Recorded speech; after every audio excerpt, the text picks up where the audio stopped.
One. Okay, all right. Three, two, one. Hi, this is William Ramsey. Welcome to William Ramsey Investigates. On tonight's show, I have a very special guest. Her name is Melissa Cronin. She has recently published a book that I just completed today. It's an excellent book. I highly recommend this. It sheds light, actually, on a lot of things that are currently discussed in America, particularly Epstein. And she actually wrote a book about Epstein, which was published December 3rd, 2019. It was Epstein, Dead Men Tell No Tales, Spies, Lies, and Blackmail. And also, her most recent book, which I read, is titled Predator King, Peter Nygard's Dark Life of Rape, Drugs, and Blackmail, published April 10th, 2020. So we're going to talk about that. But for people who don't know your name and are maybe not familiar with your books, can you talk a little bit about your background, Melissa, and how you initially got involved in Epstein and then to Peter Nygard, please? Absolutely. Well, first of all, thank you so much for having me on the program and helping me to get these stories out there and get greater awareness around Thanks. what's happening right under our noses.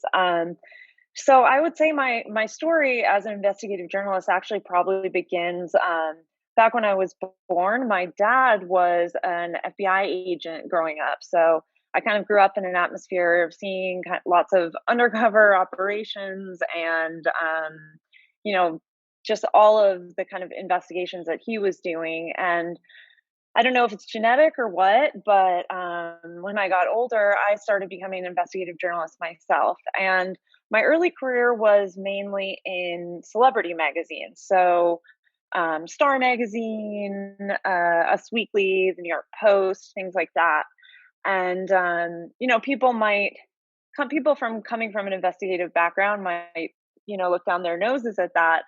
But my colleagues and I really were always working to tell the story behind the curtain. And nowhere is the curtain thicker, perhaps, than in Hollywood, at least maybe 15 years ago. Now you might say that about Washington, D.C., but I started out trying to find out, what was the real story behind the glossy, pretty pictures that Hollywood was trying to serve us. And over the years, even in that position, I was able to branch out on my reporting topics more and more under the auspices of that kind of mission of finding the real true story behind what we accepted as the surface narrative or the known facts of a situation, really digging in, researching, finding source documents that could tell me what was really happening in the world, and then I could share that with people.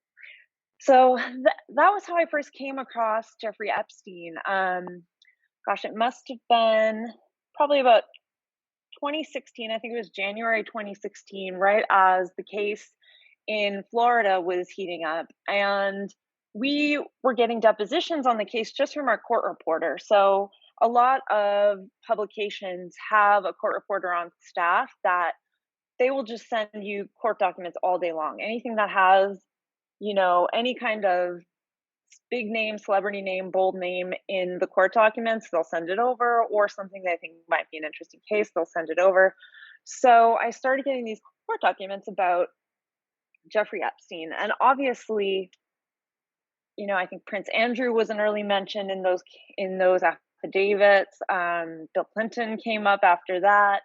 Every time we got another trove of documents out of Florida on that case, it was just, reading it was absolutely stunning to me.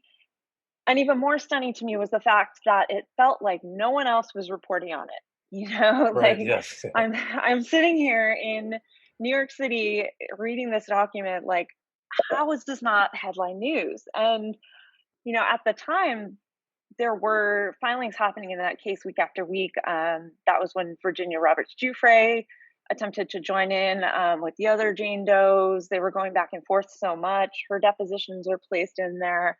The company that I worked for at the time, American Media, they published one of the first on-the-record interviews with Virginia back in 2016. They obtained her diaries at the time and published those. We published the flight logs. I mean, we were publishing at least one story every day, sometimes more than that. And I really felt like nobody else was doing it. And even more than that, nobody was reading the stories that we were publishing about it, with But the it's digital. interesting because I think I read some of those diaries on one of the websites that might have been affiliated Hmm. with that company because I do remember her handwriting. Yeah, yeah, and Maybe it was just 2018 though, much later. yeah, it was a surreal experience because what was coming out of the court documents was so horrifying. Um, Big names attached to the case. This man was still out in the world, walking around, flying around, hobnobbing with whoever he wanted. And I was not seeing that many other, I mean, certainly no mainstream press at the time reporting on it. And, people, even on our sites, the traffic was not good on those stories. Like, people, you know, just weren't able to confront that evil at that particular cultural moment. We would track Interesting. every story that we published, we would track in real time how many people were reading it. And I would prep these stories that I thought were just so explosive, unleash it into the world. And it was like crickets. Interesting. So, So so you it guys was, were really doing that reporting even before Brown did out oh of Miami yeah, Herald, right? Yeah. years before. And, like I said, we published an on the record interview with Virginia. I mean, we did a lot of, so this was at Radar Online, which was owned by American Media. So the National Enquirer was a kind of a sister magazine, and they were doing things. But yeah, it was kind of like an echo chamber, and it was a very frustrating experience as a journalist, because it's just the worst feeling when you find something that you think is really important and something, really needs to be done as far as finding justice for victims or bringing justice to a perpetrator. And you just can't really seem to get that traction with the public that's required to really stoke any kind of change at a larger scale. So, it was 2016, the election started to heat up. Obviously, that started to kind of clog the airwaves a little bit. And it really just went nowhere in terms of the media picking up on the story, in terms of law enforcement at the time really doing anything. The wheels of justice in the courts continued to turn, but as slowly as ever. And we ended out 2016 without really any, you know, anything that felt satisfying and vindicating in terms of really finding justice for these women. So to me, it was one of those stories that, like, one of the ones that got away in a sense. There's a couple over the years that I've done, and that people just didn't really seem to care, even though I thought it was really shocking. Well, you were Yeah, way ahead of the curve then because once Epstein broke, I think everybody really wanted to know the details, and still to this day are still trying. People I think are still interested in that story. So yeah, and isn't it like such a strange thing to think about, like the cultural moment, how it shifted from 2016. I actually left the world of reporting in the summer of 2017. I think a little bit disillusioned by, certainly what happened with the Epstein that year, by the election, and just the mess of the media at that point in time. So I left kind of the industry, and I started working at a marketing agency. I opened up a co-working space, just doing lots of different kinds of things. And then when Julie Brown's story came out, and then, I was happy to see it coming back out again, and she was getting, further victims to speak out on the record. So there was like a little bit of traction there. But when he was finally arrested in summer 2019, I just could not believe that it was happening. Immediately, one of my former colleagues, Dylan Howard, called me, day of, and we were both on the phone with each other, just like, can you believe this? And we were both like, we have to do something about this. We have to do a project and, just really go back to all of these leads that we left kind of untied in 2016, or go back to the people that had too much fear back then to really tell the whole story, and just try to, really do the story justice and close it off and see it to the finish in a way that we hadn't been able to do. back then. So we kind of reunited the old gang and we're able, with selling the podcast and then getting the book deal, we were able to really put a team together of incredible journalists, incredible content creators. And we sent people out right away all around the world to places that, I always had wanted to go for this story. For example, the ranch in New Mexico. That was the first place that I sent a reporter for our podcast project and for the book, because, even in 2019, there had been almost no reporting on what happened in New Mexico at Epstein's New Mexico ranch. Everybody, by the time that he was arrested and by the time that he passed or didn't pass away in jail, whatever you think about that, by that point in time, people were kind of familiar with the Florida angle. People knew a little bit about the Caribbean. New York was starting to come more into focus since that's where the FBI raid happened at his home there. But New Mexico had always been a big question mark. So we sent a reporter out there and we got so much fascinating information from former employees out there and people that worked on the ranch and people that had been out there as masseuses and townspeople and things like that. So that was just one example of how, we were finally able to really put all of our efforts into trying to get to the bottom of the story. Right. And that ranch is a very important part of the story that nobody really knew about, because that's also where they had like the fake town that supposedly the Clintons went to, that Prince Andrew was there. So it is, I, for one, really just thought it was about, Florida. So there was a lot more. Yeah. So Epstein was a much broader, multi-jurisdictional. Yeah. And we found a woman out there that had, served Prince Andrew at the ranch. So we were able to place him there at a particular point in time that he had never admitted to. So we were actually able to catch him in a lie in terms of saying, however many times he had visited Epstein, we were able to say, well, actually, there was this additional date that you never admitted to, and this woman is on the record saying you were there. And so that was just one of the things. She had tons of pictures too. Virginia Roberts had pictures as well. Yes. Yeah. Wasn't it just one of the many touch points of that story where so much more information came out at that time. And so we released the book, I guess it was December. I think you said December 3rd on Amazon is what it says. December 3rd, 2019. Seems like so long ago, but I guess it's not. It's been a long year.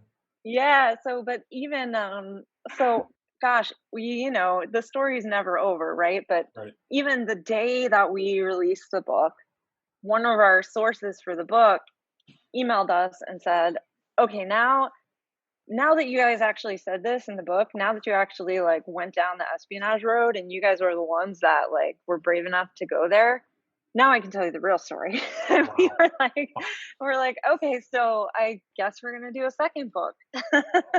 So that was just one source we spoke to that came back. And then we were just bombarded with other people that, came out of the woodwork after the first book, and new leads and new documents that we found. And so we started working on a sequel almost immediately after. And then obviously I got a little sidetracked by Nygard, but we're still working on that sequel, which is called Epstein Inc.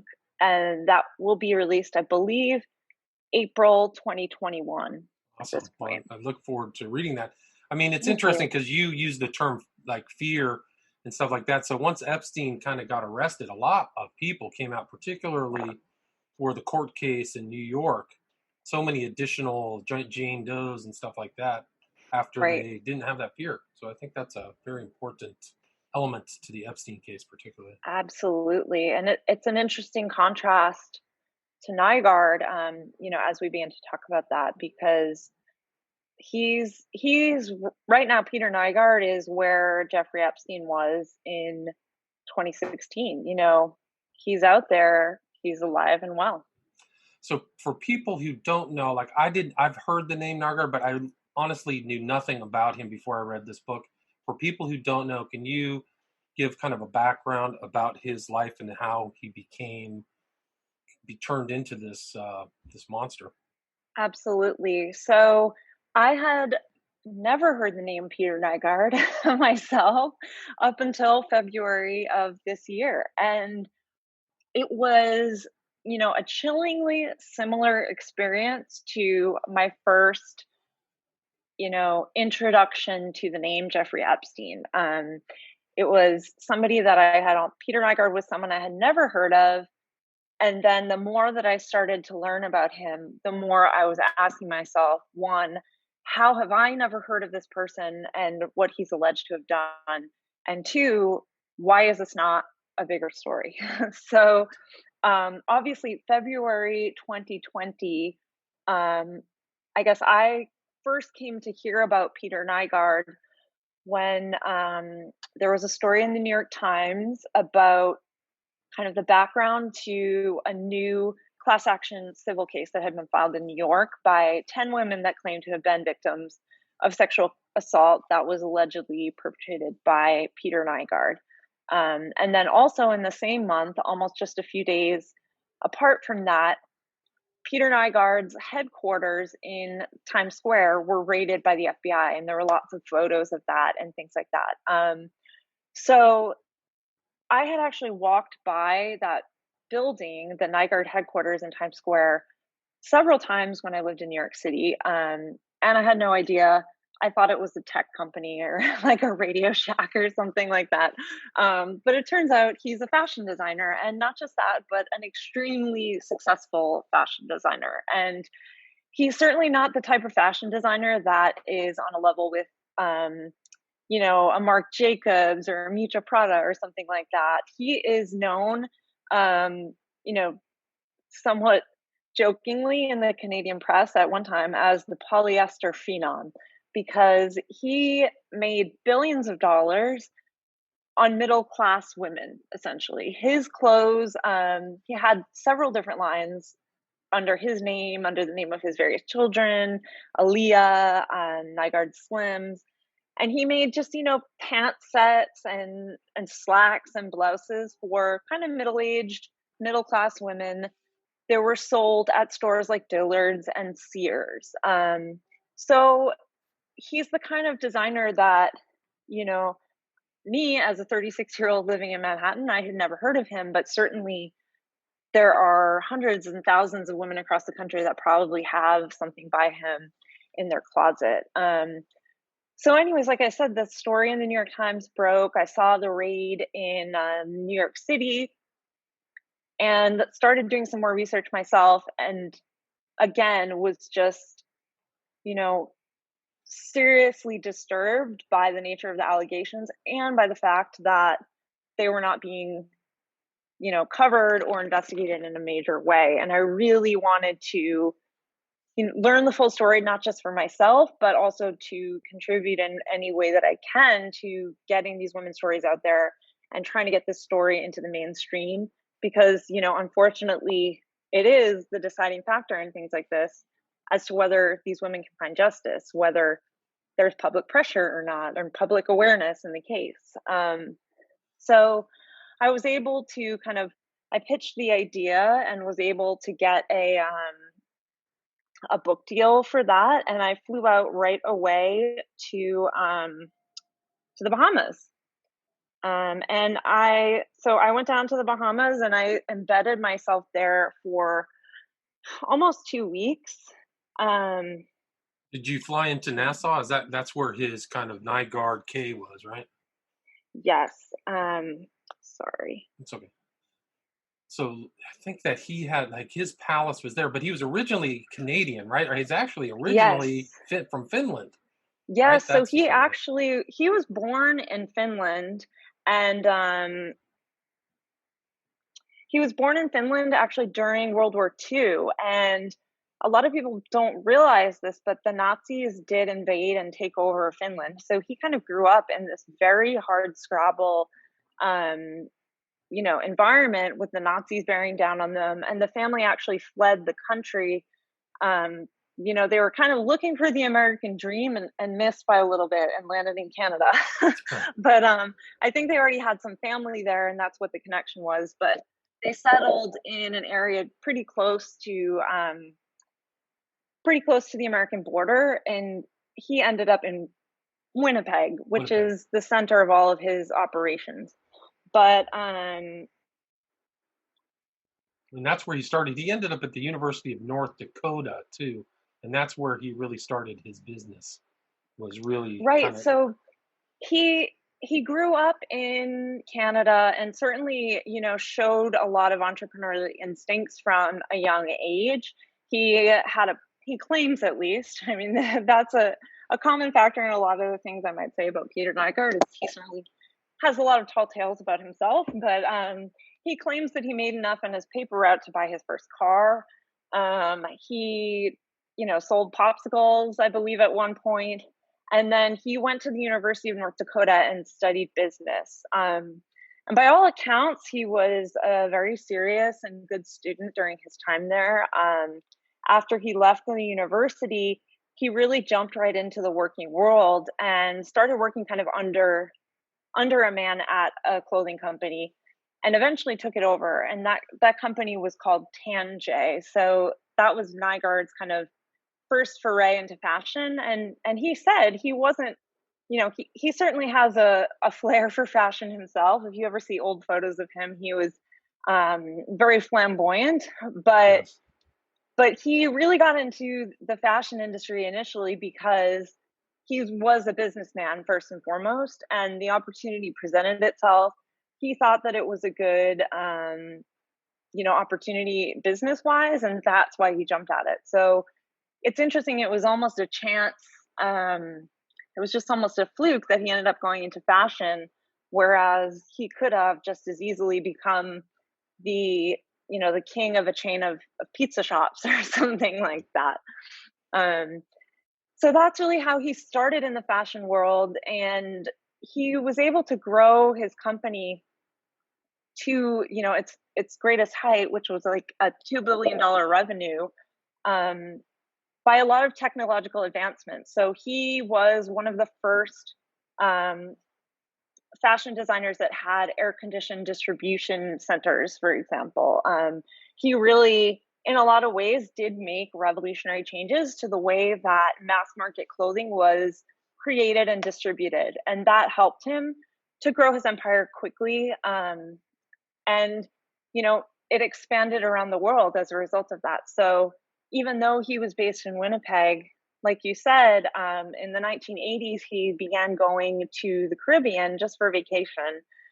As someone who was born and raised on the tundras of Finland and then Canada, he loved the Caribbean, almost at first visit.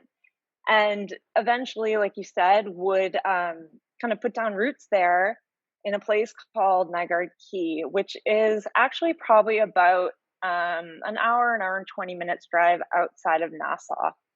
It's in a very exclusive gated community known as Lyford Key, and it's like all the way at the end, at the back of that community. So it's almost like the most exclusive, most gated part of the entire island. And this is he sorry, spent a you go lot of ahead. money on it. Didn't he compete with Sean Connery for the land? I think you found that out.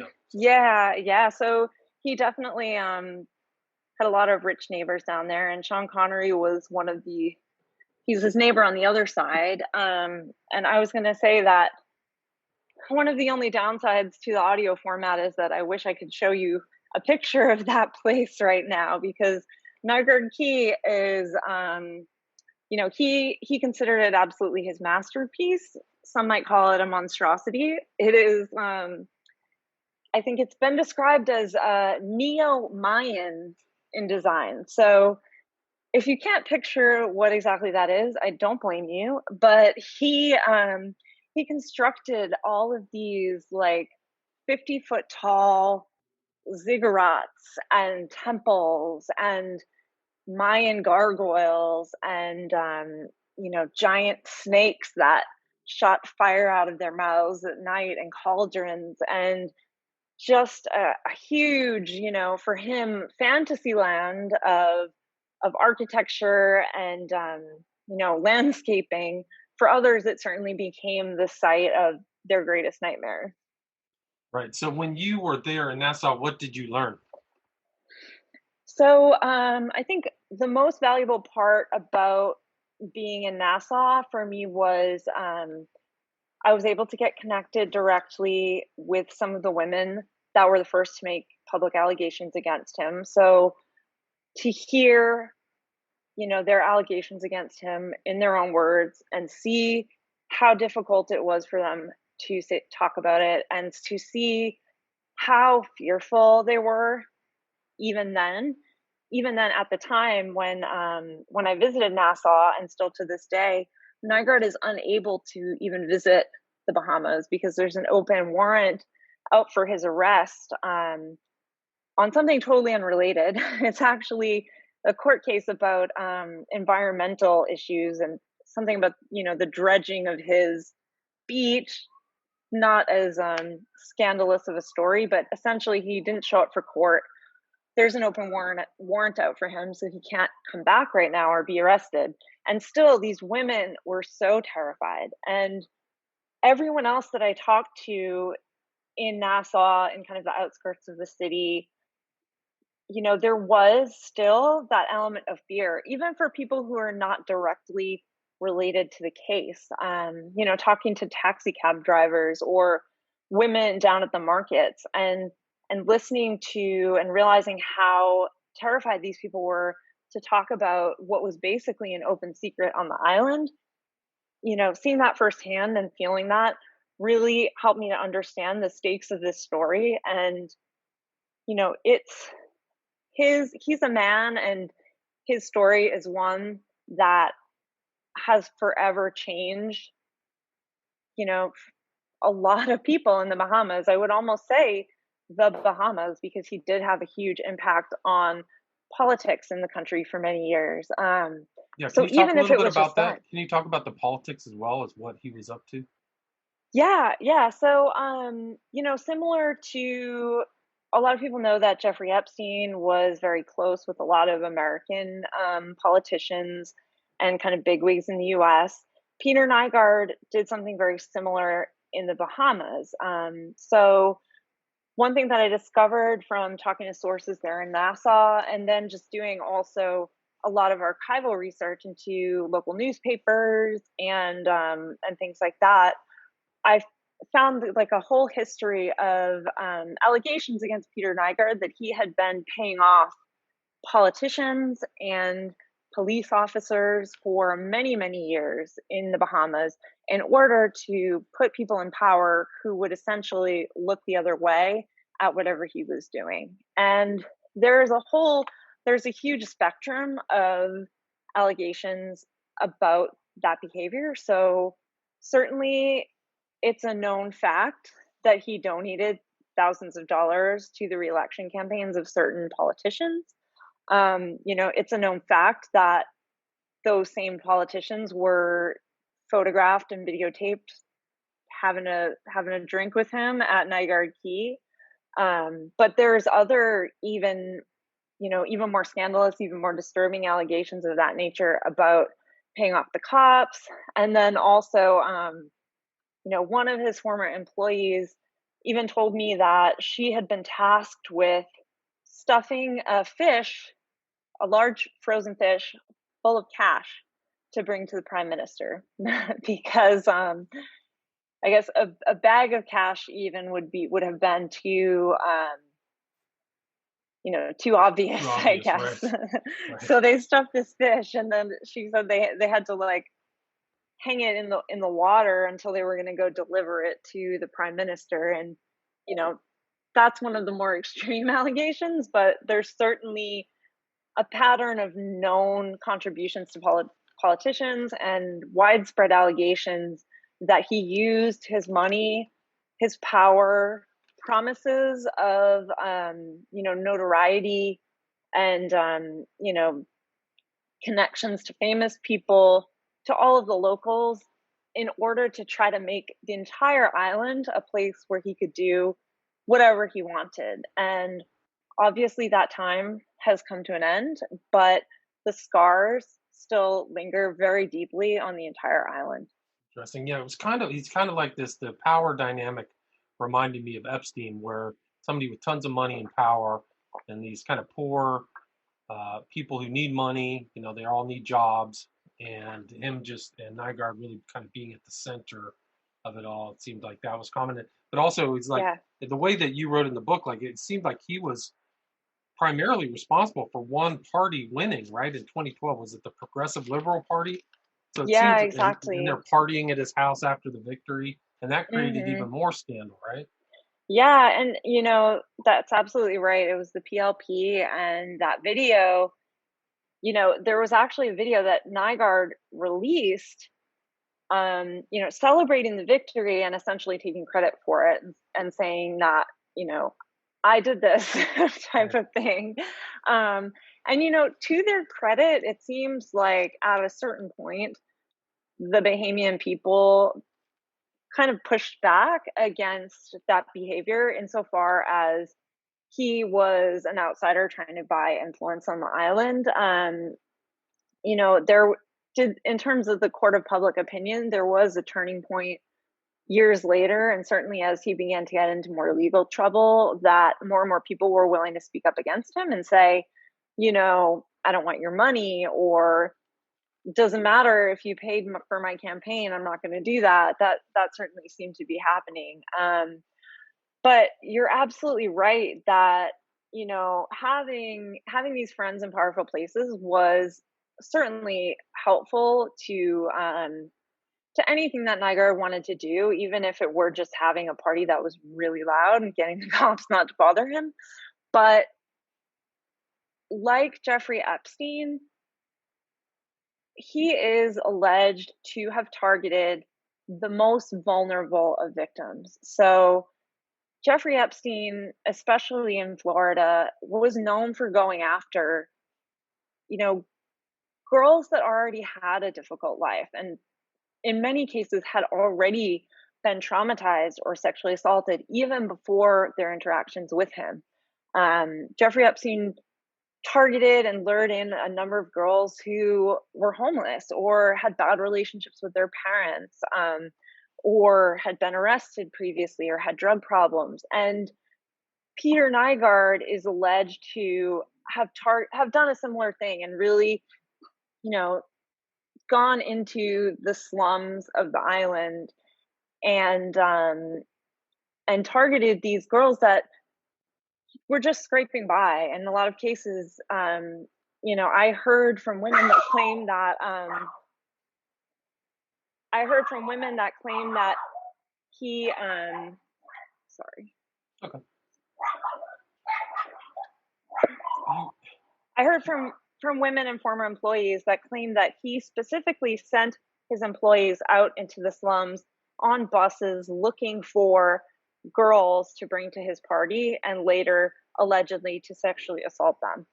And one of his employees, a woman named Rashette Ross, described to me how she essentially felt trapped in his orbit and in that kind of nightmare world of horrible things that she claimed she saw because she had to support her family and there weren't a lot of other options and he was paying well. So it's absolutely, there's a lot of similar parallels between Jeffrey Epstein and the allegations against Nygard, and that's just one of them. yeah, and it's also similar in like Nygard, Epstein, and Keith Raniere of Nexium. They kind of created this Yes. multi-level marketing scheme where you get one, and then I'll send you out. So he had his tendrils and these women going out doing more than handing out tons of money. But there's also tons of allegations about him drugging people as well, like Rohypnol. When that popped up, that was pretty scary. So uh, Hmm. it's he's definitely a dangerous person.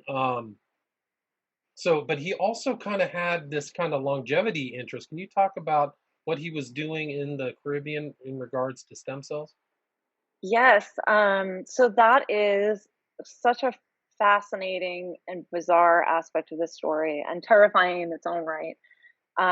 So like Jeffrey Epstein, Peter Nygard had a little bit of an immortality complex, and he spent a lot of his money and a lot of his time and influence into researching ways to prolong his life and to prevent aging. And ultimately, he even said to make himself immortal. And for Peter Nygard, that was through stem cells. So he was a very early proponent of stem cell research. And again, like I said, it wasn't necessarily for other medically beneficial uses of stem cells. He was really intent and focused on making himself look younger and making himself feel younger. So despite all the other ways that they could help people, his research was focused a lot in particular on his knees and things like that. He was a lifelong athlete.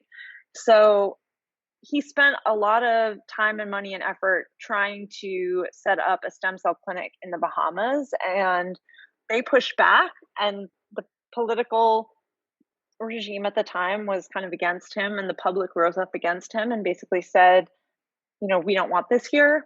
So I write about this in the book, about how he essentially just hopped over to the next island and went to St. Kitts and told the government there that he wanted to open a stem cell research facility, and he would pay for it. He'd bring millions of dollars and medical tourism and all this great, wonderful promises, and they allowed him to do that. But later, there were so many allegations that what happened at the clinic was not really above the board, and that they were operating in a way that allegedly stem cells were never meant to be used.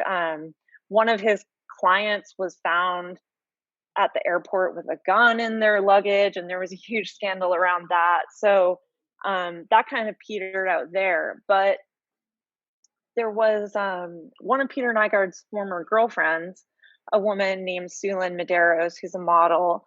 She actually wrote her own story years ago. And again, nobody ever really picked up on it or looked into it. But she wrote a book about her experiences generally in the world, and then more specifically in a few chapters with Nygard. She actually claims that he asked her to get pregnant with his child and then to abort that child so that he could use the stem cells for Right, his and needs. something from the tube is supposed to be a good place to harvest the stem cells, and he said that because it was his genetics, they would take to his body faster. I don't know the veracity of that, but Exactly. yeah. But Medeiros is still around. You can see pictures of him and her together. Seems like she was his, like a model. I mean, it gets even worse in the book as you get farther and farther. He had these, he called people his harem. He had all these women around, and I bet the stories are, yeah. So what else did you find anything else in Nassau other than this kind of aura or pervasive feeling of fear about Nygard? What else did you discover? Yeah, so like I said in the book, at the time that I wrote the book, there were 10 women that had come forward. Not all of them even on the record, most just anonymously as Jane Does, to file the lawsuit. And my publisher was really intent on kind of getting the story out right away because it was such a quickly developing story. And we anticipated at the time, there was this FBI raid in mid-February. We thought for sure by March, April, we would hear something more from the federal government. And so I returned back from the Bahamas in probably about March 10th.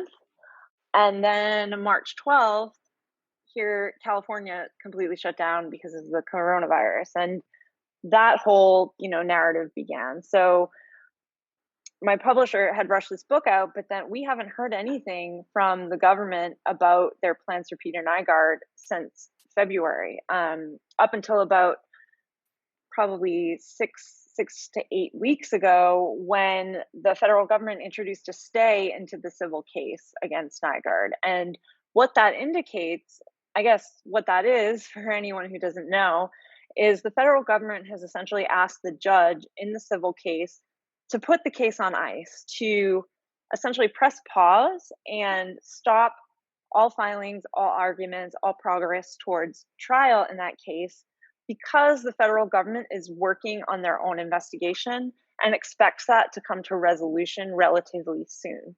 Wow. So I have spoken to the attorney that is leading the charge on the civil case, which now is, up to, I think, 80 women Wow. who are alleged to be victims Wow. from 10 in February.